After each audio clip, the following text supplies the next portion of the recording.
Pour nous parler de Strindberg, pièce écrite par un collectif de 9 autrices québécoises, je reçois la metteur en scène Luce Pelletier, également directrice générale et artistique du Théâtre de l'Obsys. Merci beaucoup d'avoir accepté. C'est mon plaisir.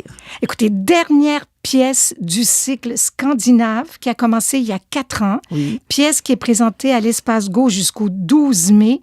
Et vous avez commencé ce cycle-là, Luce Pelletier, à l'automne 2015 avec la pièce « Bientôt viendra le temps » de Lynn Knudsen. Bravo!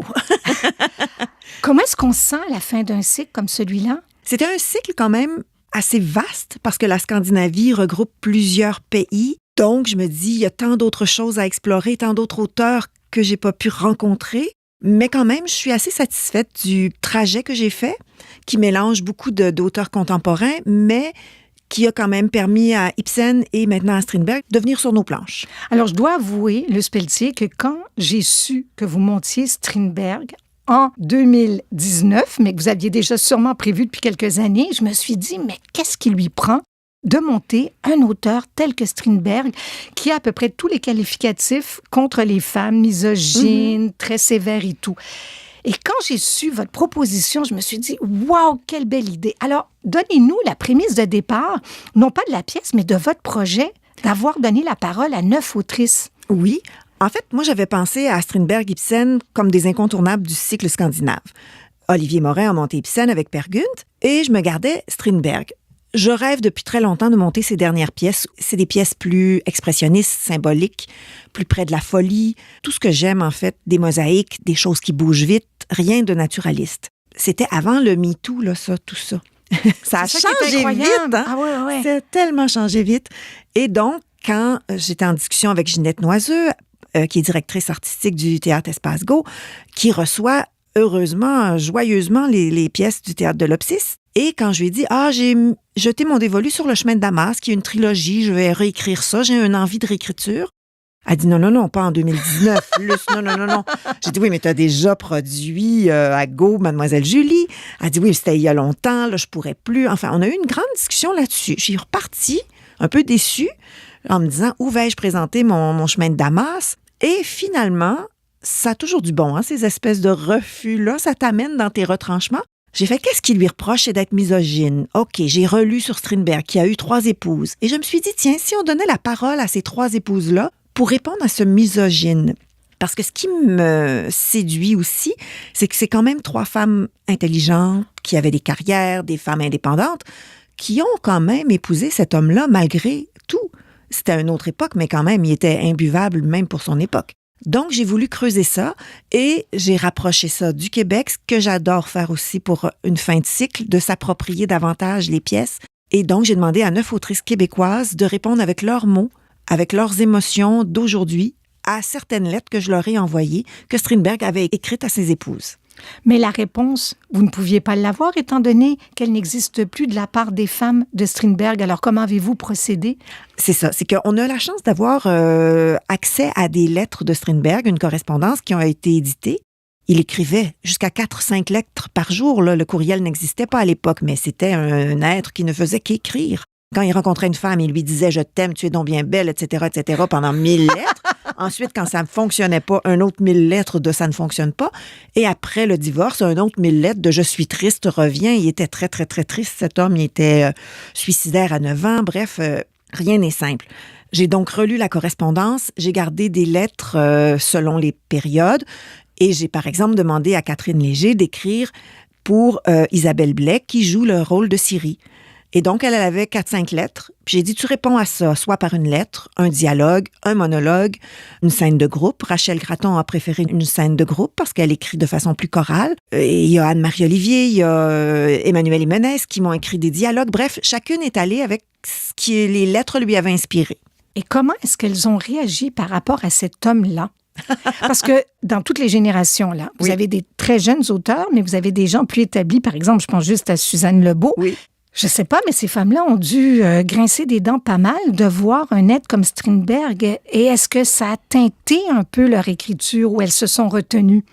Je ne sais pas si elles se sont retenues. Moi, la commande était de 2 à 7 minutes, disons, pas plus. D'accord. Et c'est certain que, connaissant Suzanne, Et quand j'ai appelé Suzanne pour lui proposer ça, elle a dit « T'as pas à m'en dire plus, je suis ravie de répondre à cet homme, je sais déjà que je vais lui répondre. » Alors, c'est sûr que je lui ai pas envoyé des lettres « Je t'aime », je lui ai envoyé des lettres plus corsées.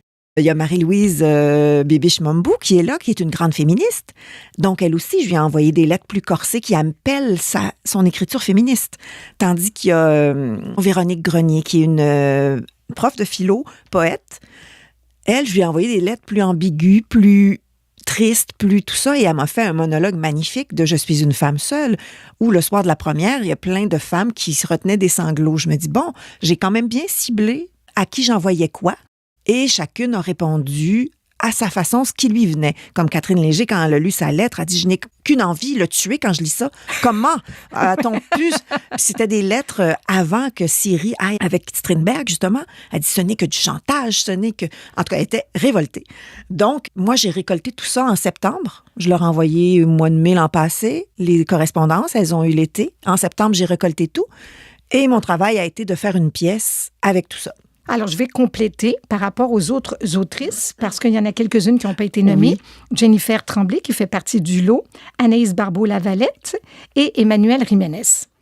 Parmi les comédiens et comédiennes, Jean-François Casabonne en Strindberg à la fin de ses jours et Christophe Barry qui lui donne la réplique, mais en Strindberg jeune. Isabelle Blais, que vous avez nommée tout à l'heure. Marie-Pierre Labrec, qui joue la deuxième femme de Strindberg, Frida Hull. Et Lauriane S. Thibodeau, qui joue la troisième épouse de Strindberg en Harriet Boss. Effectivement, 3 femmes de caractère, 2 comédiennes, une journaliste, chacune ont quand même été attirées par cet être qui, à prime abord, n'était pas le plus sympathique. Comment a-t-il fait pour les garder? Parce que vous nous parliez des lettres. Mm-hmm. Il a une façon de faire, une manière d'aller les chercher. Mais il y en a quand même quelques-unes qui sont restées un petit moment avec lui.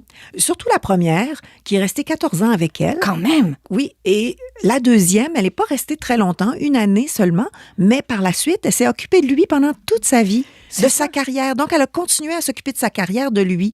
Et Harriet Boss, ils se sont quittés, je pense qu'ils ont été mariés 4 mois, mais... Ils se sont revus pendant 6 ans, 8 ans par la suite, même si elle avait d'autres maris, d'autres relations.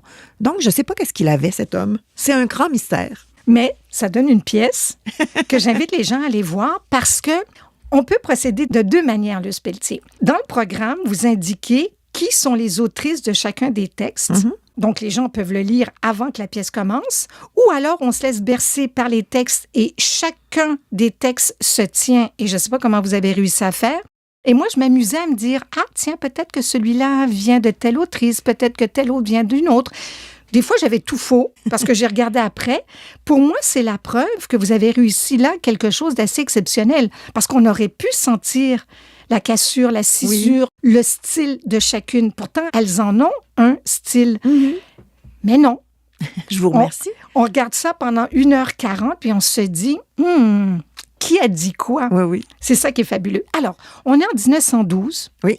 Strindberg est à la fin de ses jours. Je pense qu'il se meurt d'un cancer. Et là, je ne sais pas si on peut parler d'un règlement de compte, mais les 3 femmes de Strindberg qu'on vient de nommer lui parlent. Et là, il a l'air un peu étonné de voir comment est-ce qu'il a été perçu par ces femmes-là. Oui.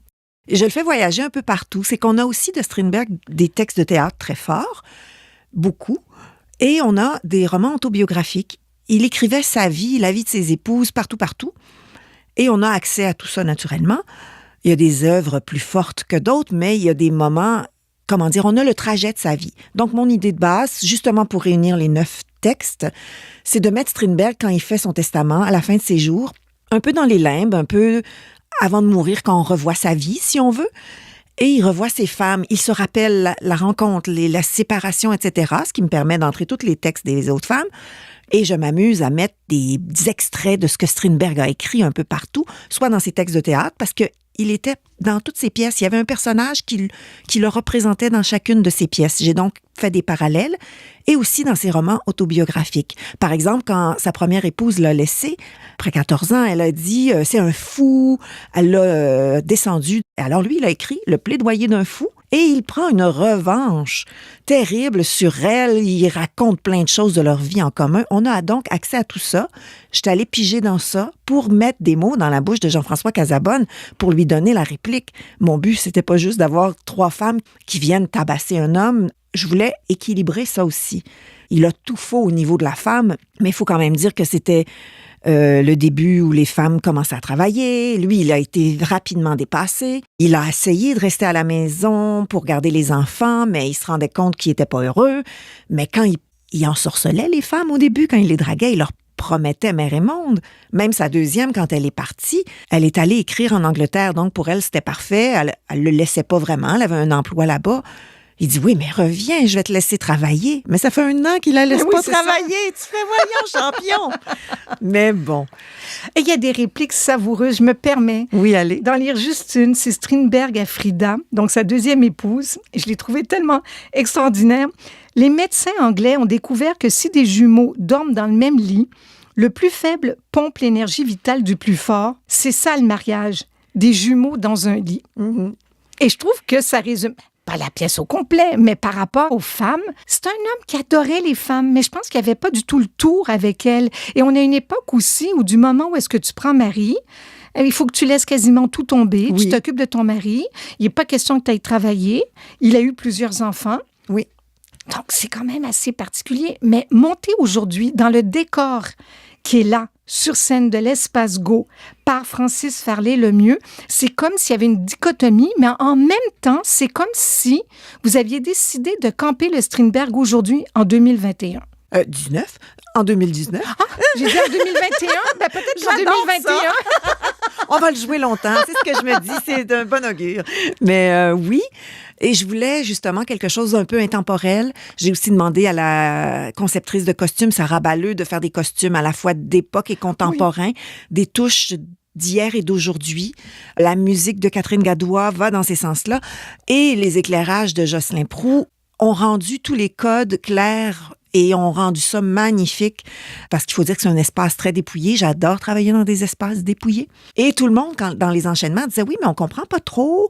Quand est-ce que c'est lui? Quand est-ce que c'est ça? » J'ai dit « Non, ça va se régler dans ma tête, c'est très clair. » Et effectivement, avec les éclairages, on voit tout de suite quand Jean-François s'adresse à nous. Enfin, on voit les niveaux. Alors là, les gens ont Luce Pelletier jusqu'au 12 mai pour aller à l'Espace Go voir ce Strindberg. Je disais en entrée de jeu que Strindberg finissait votre cycle scandinave. Maintenant, est-ce qu'on peut spéculer sur la suite? Parce que je ne ferai pas l'affront. Je ne ferai pas l'affront de vous demander quel sera le prochain. Je me dis peut-être les auteurs d'Afrique du Nord. Vous n'y avez pas encore touché. Les auteurs de chez nous, canadiens. Peut-être anglais. Mais au fond, peu importe. On ira vous voir, ça c'est sûr. Et on va suivre votre travail. Merci beaucoup. Merci beaucoup, puis à très bientôt. Oui.